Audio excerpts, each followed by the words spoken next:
keep on as you have begun, and make all possible haste so that you may have longer enjoyment of an improved mind, one that is at peace with itself.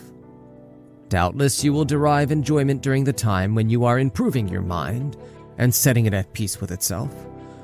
But quite different is the pleasure which comes from contemplation when one's mind is so cleansed from every stain that it shines.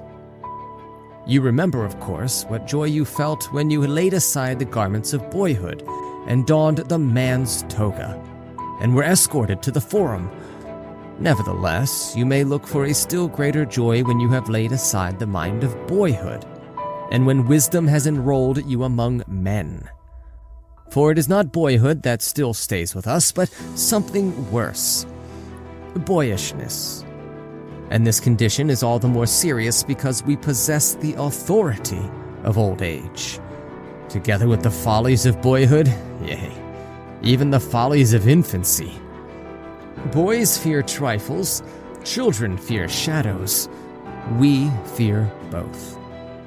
All you need to do is to advance. You will thus understand that some things are less to be dreaded precisely because they inspire us with great fear. No evil is great which is the last evil of all. Death arrives. It would be a thing to dread if it could remain with you. But death must either not come at all, or else must come and pass away. It is difficult, however, you say, to bring the mind to a point where it can scorn life.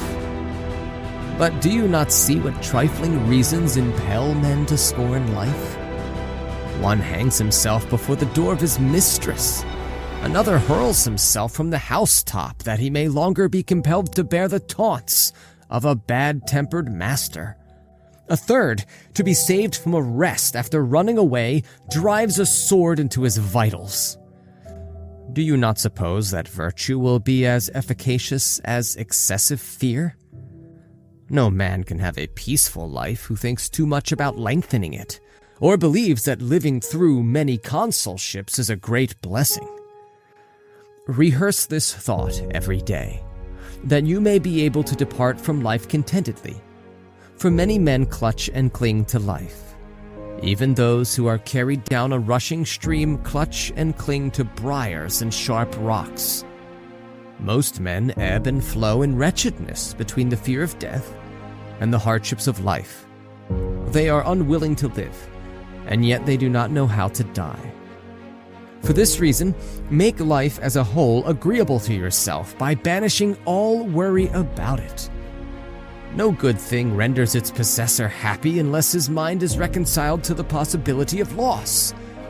Nothing, however, is lost with less discomfort than that which, when lost, cannot be missed. Therefore, encourage and toughen your spirit against the mishaps that afflict even the most powerful. For example, the fate of Pompey was settled by a boy and a eunuch. That of Crassus was a cruel and insolent Parthian. Gaius Caesar ordered Lepidus to bare his neck for the acts of the tribune Dexter, and he himself offered his own throat to Chaerea. No man has ever been so far advanced by fortune that she did not threaten him as greatly as she had previously indulged him. Do not trust her seeming calm. In a moment the sea is moved to its depths. The very day the ships have made a brave show in the games, they are engulfed. Reflect that a highwayman or an enemy may cut your throat. And though he is not your master, every slave wields the power of life and death over you. Therefore I declare to you, he is the Lord of your life that scorns his own. Think of those who have perished through plots in their own homes, slain either openly or by guile. You will then understand that just as many have been killed by angry slaves as by angry kings. What matter, therefore, how powerful he be whom you fear, when everyone possesses the power which inspires your fear? But, you will say, if you should chance to fall into the hands of the enemy, the conqueror will command that you be led away. Yes, whither you are already being led. Why do you voluntarily deceive yourself and require to be told now, for the first time, what fate it is that you have long been laboring under? Take my word for it. Since the day you were born, you are being led thither. We must ponder this thought, and thoughts of the like nature, if we desire to be calm as we await the last hour, the fear of which makes all previous hours uneasy. But I must end my letter. Let me share with you the saying which pleased me today. It too is culled from another man's garden. Poverty brought into conformity with the law of nature is great wealth. Do you know what limits that law of nature ordains for us? Merely to avert hunger, thirst, and cold. In order to banish hunger and thirst, it is not necessary for you to pay court at the doors of the purse-proud, or to submit to the stern frown, or to the kindness that humiliates, nor is it necessary for you to scour the seas or go campaigning. Nature's needs are easily provided and ready to hand.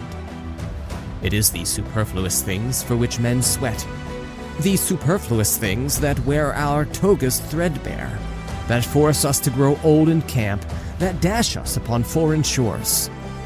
That which is enough is ready to our hands. He who has made a fair compact with poverty is rich. Farewell.